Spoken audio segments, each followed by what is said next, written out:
Hello friends, I am Arpit and I am here with today's analysis. Today is 17th of February and we will be dealing with three very important topics which are in news. First is next generation Brahmos missile.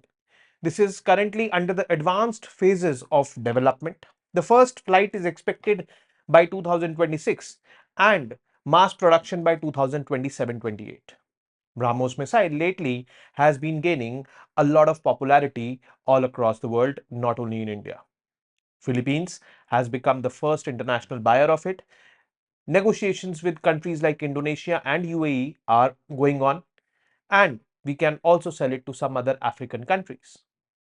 This next generation Brahmos missile will be shorter in size, lighter in weight, and having a reduced radar signature as well.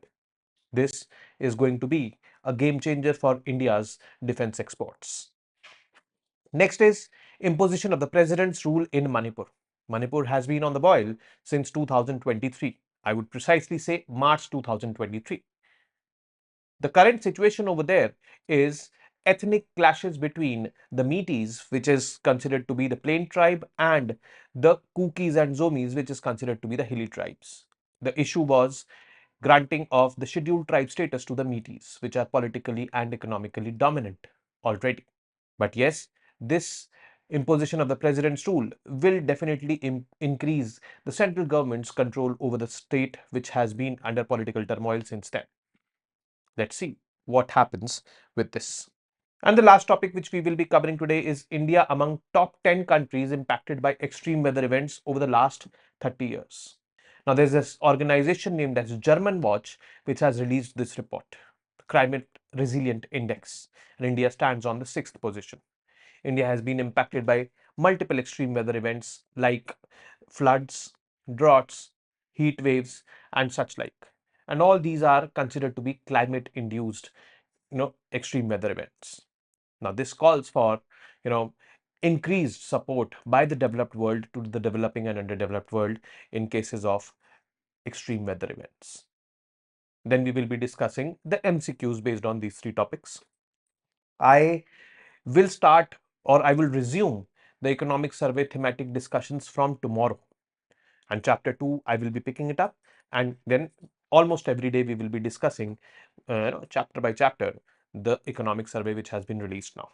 Now, the next generation Brahmos missile, it is going to be an advanced version of the already existing Brahmos missile. So, this Brahmos missile is a classic example of, co-development by Russia and India. The Brahmos word is based on two rivers, on the name of two rivers, Brahmaputra and Moskva. This river is in Russia, this river is in India. Actually, India and Russia upgraded their defense partnership from buyer seller to co-development partners in 1988, before the disintegration of USSR, just before the disintegration of USSR, I would say. And Brahmos missile is a classic example of co-development.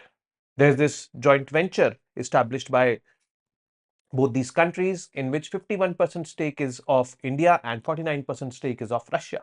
They are developing the Brahmos missile. It is a cruise missile and it is supersonic, means it travels faster than the speed of sound and it can reach up to the speeds of 3.5 Mach.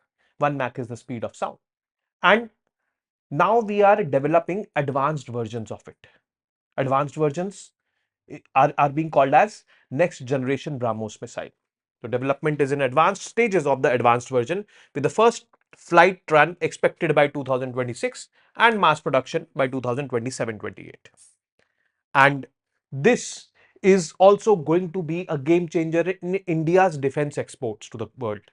India has already started exporting the Brahmos missile to various countries, to one country, but yes, talks are going on with other countries, and that one country is Philippines.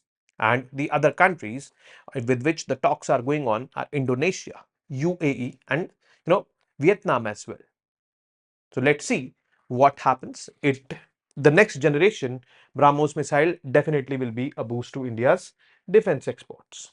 Now, what are the improvements which are going to be there in the next generation? First, the next generation missile will be compact and lightweight.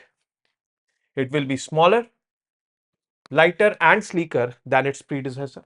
The missile's weight will be reduced to 1.6 tons compared to the previous version's 3 tons.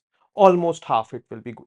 And its length will be shortened to 6 meters. Earlier it was 9 meters. Now, despite these changes, the missile will retain its range of 290 kilometers and speed of up to 3.5 Mach. Range and speed will be the same almost, but yes, the weight and the size, the length of this missile will be shortened. And since both these will happen, the radar signature of this particular missile will also be reduced. Compatibility with smaller platforms will also be there. The Brahmos next generation will be suitable for installation on smaller delivery systems such as Sukhoi Su-30 MKI fighter jets, Tejas light combat aircraft. So from these fighter jets also this missile can be launched. Radar cross section, Brahmos NG will have a lower radar cross section, means a lower radar signature, means it will be difficult for radars to detect this missile, and that definitely will work in our favor. Advanced seeker technology will be there. It will feature a homemade seeker with active electronically scanned array AESA radar for enhanced targeting and accuracy. So accuracy will increase, weight will reduce, length will reduce. As a result, the radar signature will reduce. This is what is going to be there in the new generation or the next generation Brahmos missile, which will be there available for its first flight next year and for mass production next to next year. Now, countries like Indonesia and several African and West Asian countries have expressed their interest in this particular missile.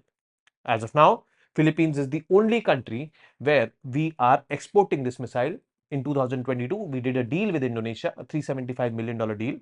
But yes, we are also talking to Indonesia, the next buyer of this particular missile system, and it is going to be a $450 million defense deal, and it would make Indonesia the second foreign buyer of Brahmos missile after Philippines.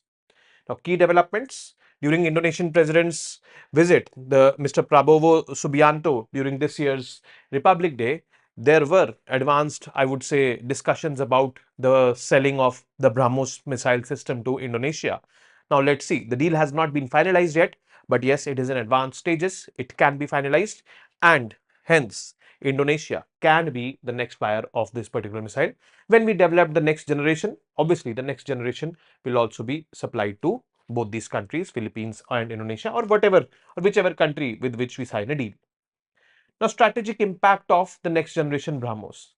Technological edge, because it is having reduced radar signature, the size, weight will reduce, radar visibility will reduce.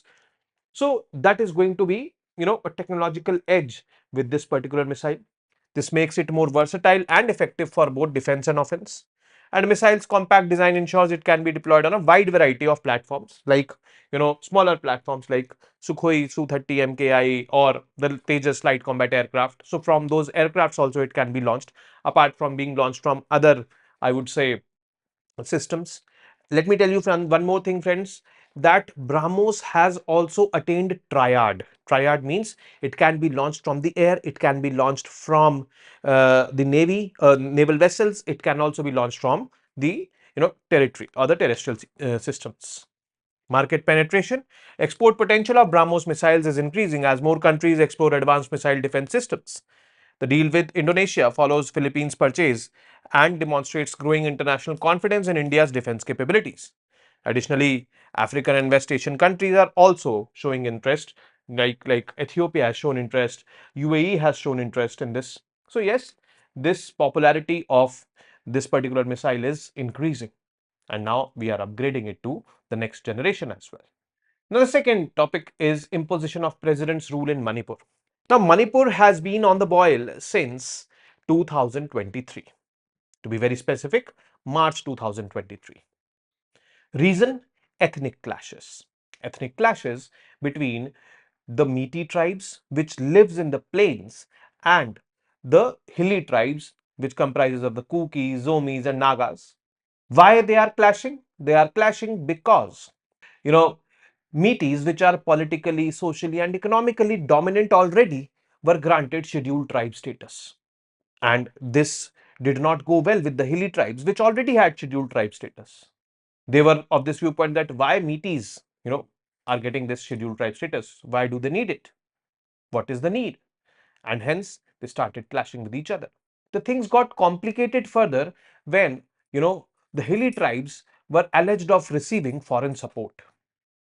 With Myanmar, there was this free movement regime established, and free movement regime means people from the other side of the border can come into India, 16 kilometers into India without a visa and go back. And this started causing a lot of, I would say, complications in that particular state. Things started, becoming more complicated and elongated. And now finally, the, I would say, chief minister of Manipur has resigned, Mr. Biren Singh, and as a result, on February 13th, president's rule has been imposed. Now, President Draupadi Murmu issued a proclamation under Article 356 of the Constitution, citing that the government of the state could not function in accordance with the provision of the Constitution.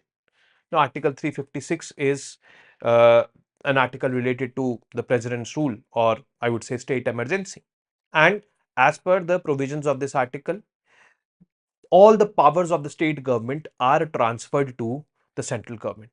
Why? In what case or in what circumstances this president's rule is proclaimed by the president? If the president feels that the law and order situation or any situation in the state is becoming unconstitutional, or the state is not able to function as per the provisions of the constitution, then president's rule is imposed. As part of the proclamation, the Manipur Legislative Assembly has been suspended, but it has not been dissolved. Assembly's tenure extends until 2027. This means that if before 2027 this president rules gets revoked, Manipur State Legislative Assembly's suspension will be removed and it will be functioning as normal. It is not dissolved. It is suspended. Administrative and security related decisions will now be handled by the governor. Governor is an appointee of the center. So basically, the president means the central cabinet will be controlling this particular state. But the question is it the first time for Manipur where we're talking about imposition of the president's rule? Actually, no. History is getting repeated.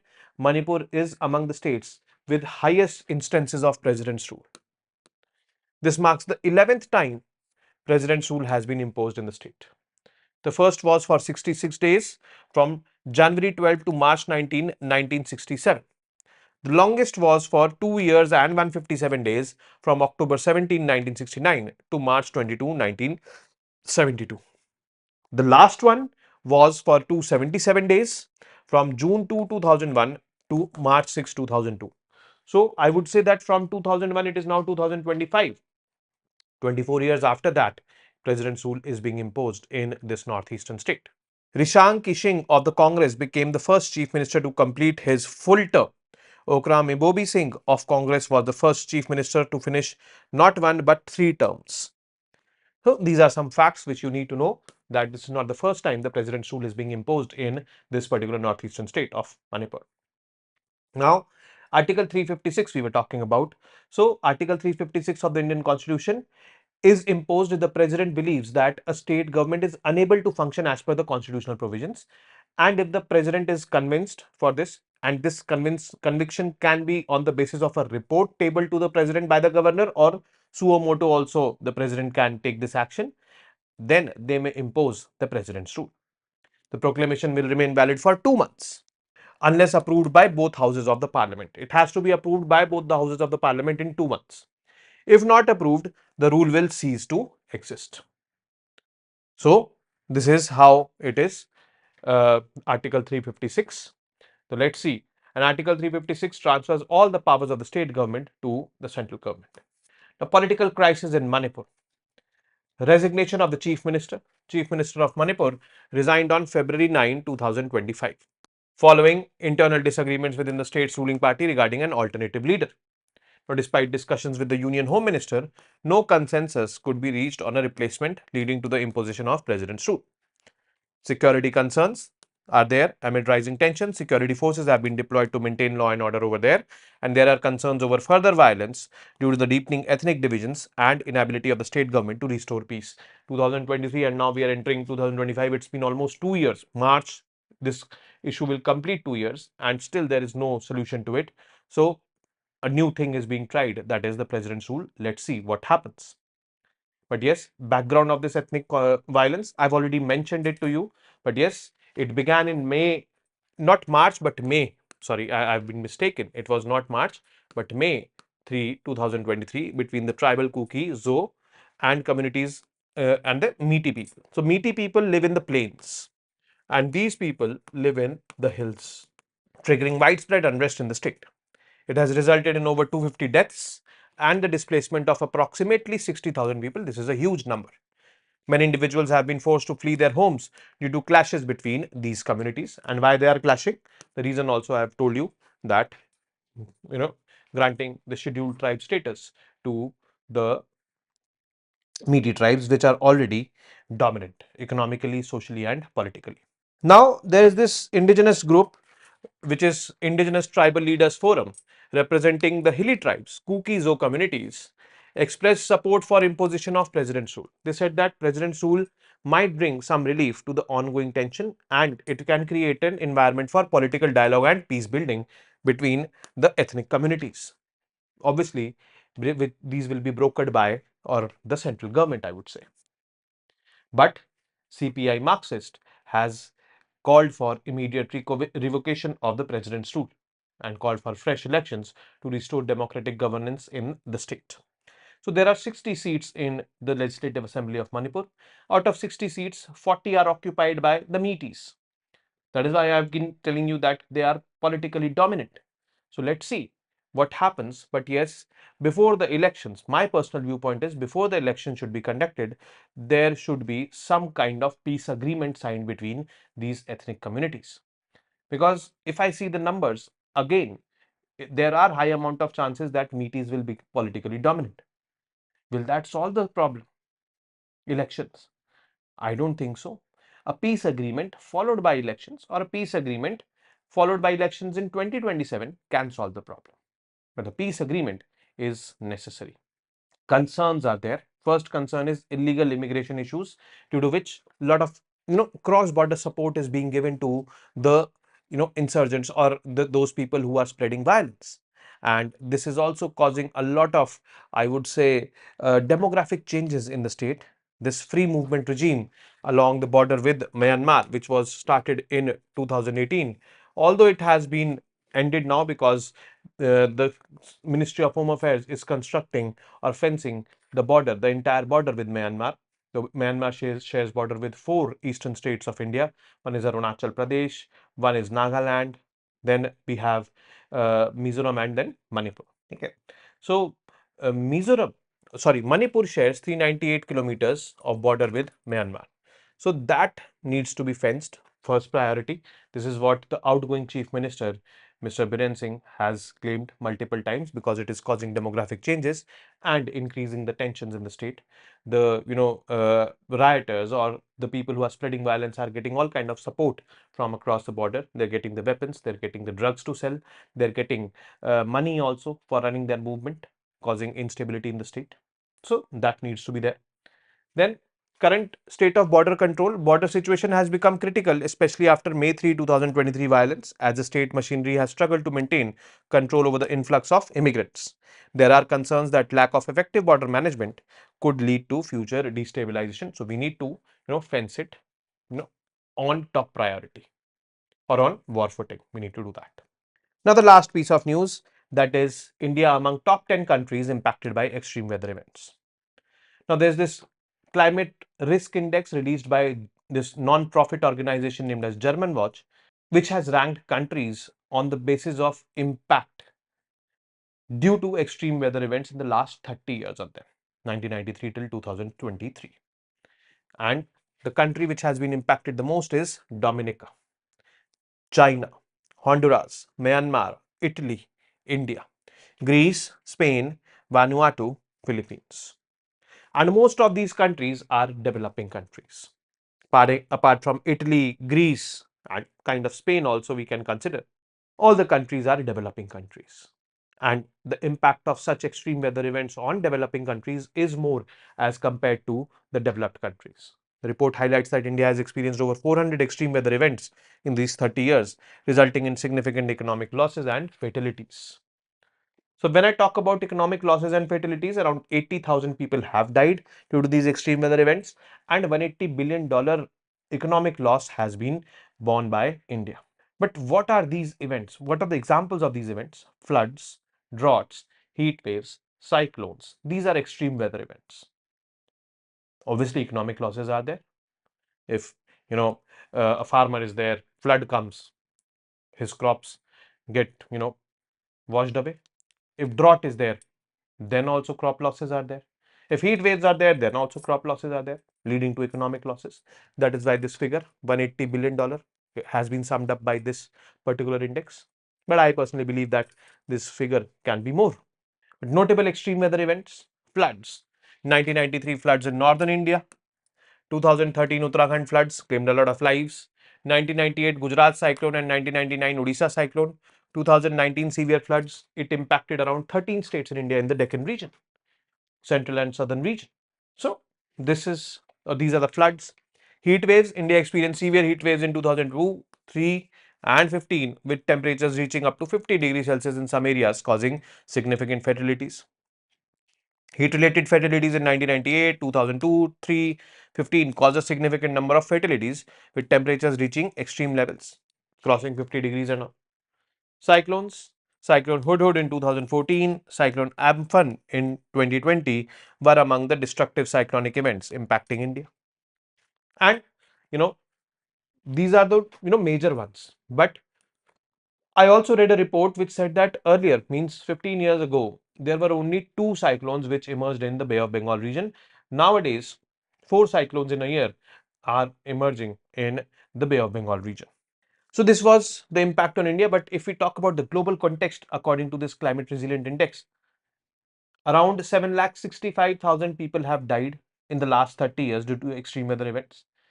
And the economic impact on India was $180 billion. The overall economic impact on the world is $4.2 trillion. So this is equivalent to Germany's entire GDP. So 4.2 trillion is a huge amount.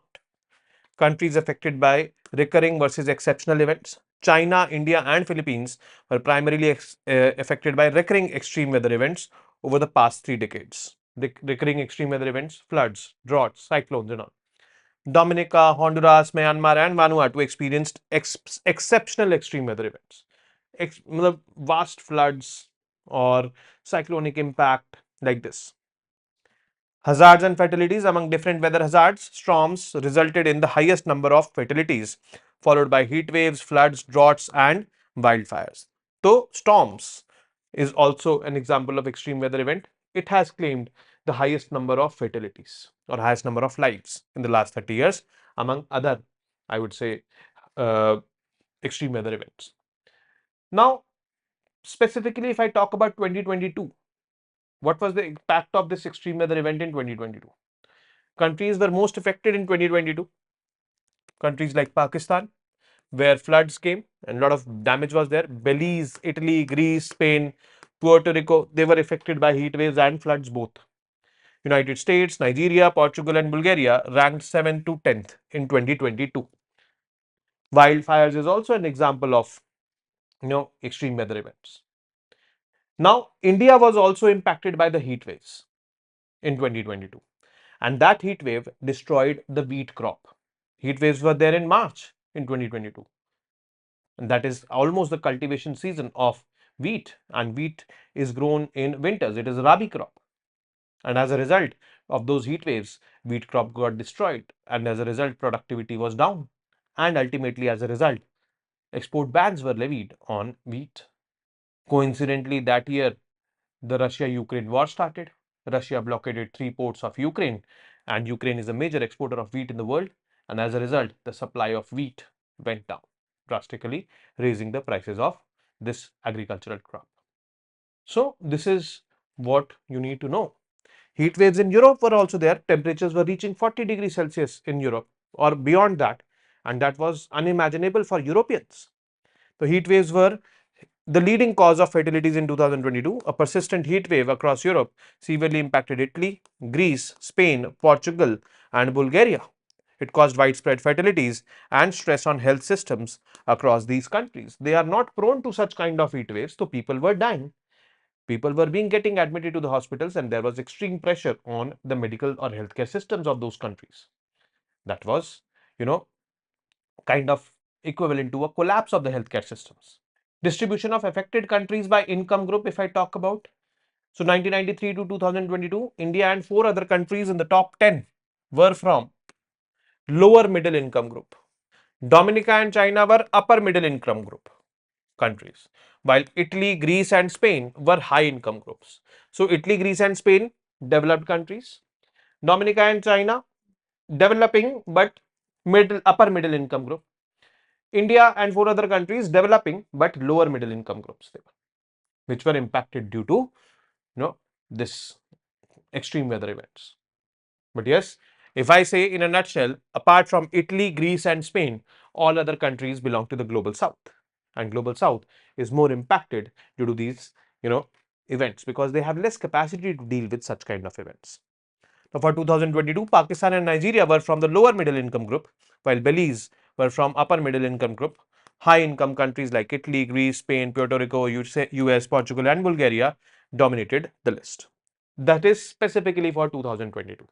But the report which we need to consider is the last 30 years, how it has impacted. And hence, there has been a call for increased financial and technical support to the countries of Global South being impacted by these extreme weather events. Who is going to give this support?